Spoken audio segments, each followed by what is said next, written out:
Please introduce yourself, who you are, and what you do. Okay, I'm BlaQ, and then it's BlaQ. Kamalang Ubuntu, government name. And I'm a rapper from Cape Town. Being a rapper from Cape Town, what do you think? How do you think that has influenced your sound, not being from Durban or Johannesburg? I think it doesn't even matter if we're talking cities or countries. I think as an artist, you try and find your own sound. You know, I tried, it's a very difficult challenge, but I tried at a very young age to try and master my own sound. And the route that I took in terms of the sound we're making is ProtoTrap. Proto is basically prototype, and then the trap is like the trap. But it's also infused with sometimes it's trap soul, depending on what mood I'm in, but yeah, roughly ProtoTrap. Definitely. Yeah.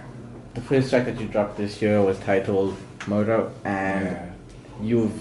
there's a lot of controversial things you dropped on the tape, Yeah. including the fact that this is just a throwaway, Yeah. and there's more to come from this. Can you please talk about your future plans and the date perhaps of the upcoming tape? I don't know if I can give like a solid date yet, but because I'm not sure when this is gonna drop. But we're in the final touches of it. So I did model, weirdly enough, I did model last year, right? But I was just in a space to not be putting out music, and then with the new space that I'm in, the sounds that I'm experimenting with now, I decided to strap or cut out a lot of songs because I felt like the message that I'm trying to push now is much bigger than the one I was trying to push a year ago. So eventually then, Motto sort of just, it was, I hate to say it like this, but it was a throwaway, you know. The idea wasn't even for me. So basically, Motto was a part of a set of songs that I decided not to release anymore. But I used it as a good build up to the actual tape itself. Honestly, I didn't think it was gonna get the response that it got until I got like the right calls from the right people about the song, and then it sort of channeled its own energy. So I didn't really expect that, but it really went well. Partnering with brands like Hunters, Yeah. how has that influenced your platform, reaching a different crowd, or have you seen any change in streams? Yeah, it's affected in a remarkable way. The Hunters thing was purely right place at the right time more than anything. 2015, I'd done I think 65 gigs in that year. Last year I did 2 because of personal matters, and luckily of that 2, one of them was like at a Hunter's private party. I did that, the right clients were there and the right people were there, and we sat down, we spoke.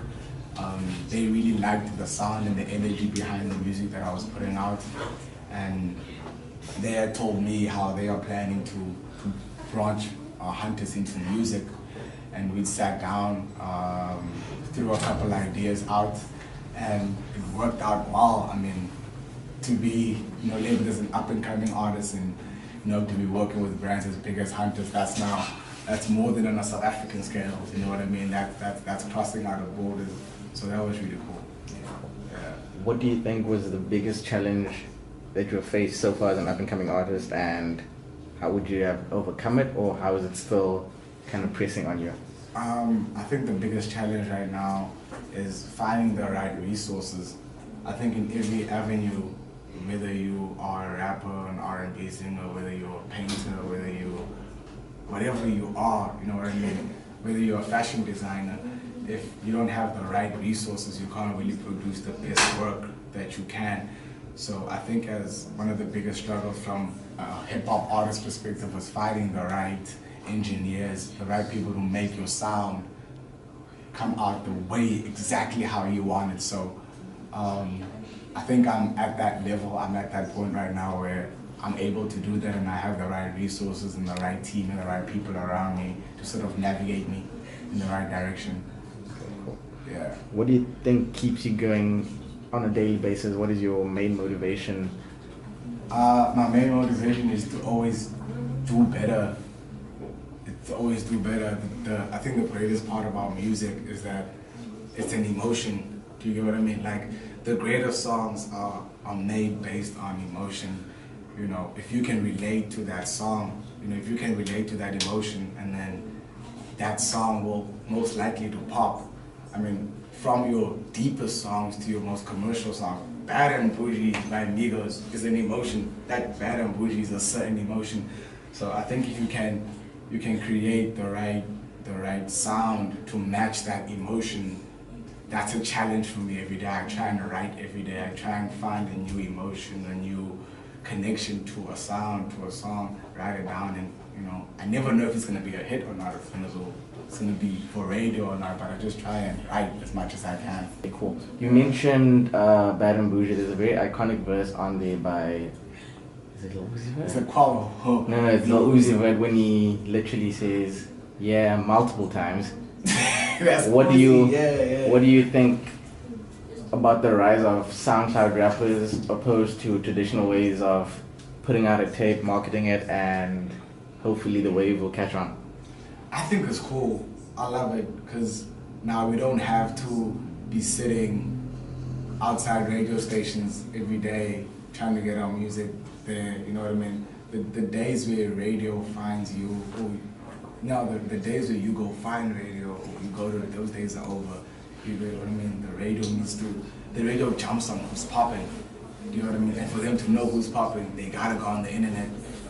You know, so I think if you've marketed yourself right, if you've positioned yourself in the best way that you can on a social media platform as well, I think it's very beneficial. So platforms like SoundCloud, AudioMac, I think they're slicker online for South Africans. They do really well, and even the bloggers and the online magazines, you know what I mean, such as yourself, that's a platform at the end of the day. So if you get yourself as out there as possible, when someone goes on the internet, they see you all the time. I think we'll do best. Okay, cool. Yeah. Okay, so now basically right now I'm working on a tape. I'm working on something really cool in terms of visual-wise as well. More like a short film, which I think will be really cool. And I think the tape should be coming out. I don't want to put a date on it. I can give you a month. The best I can do is I can give you a month. I think June, if everything goes well, I think June will be the time we drop the tape. We just finished 2 videos now. We finished the video for Motto, which we're looking to drop at the end of April. And then another video 2 weeks later, and then hopefully the next single, which is gonna jump. And then from that is the tape. And if there's more music, if we do put out music, we do put out music, depending on how we're feeling. Okay, so cool. Yeah, Black Slim, middle class kid with upper echelon dreams, signing out.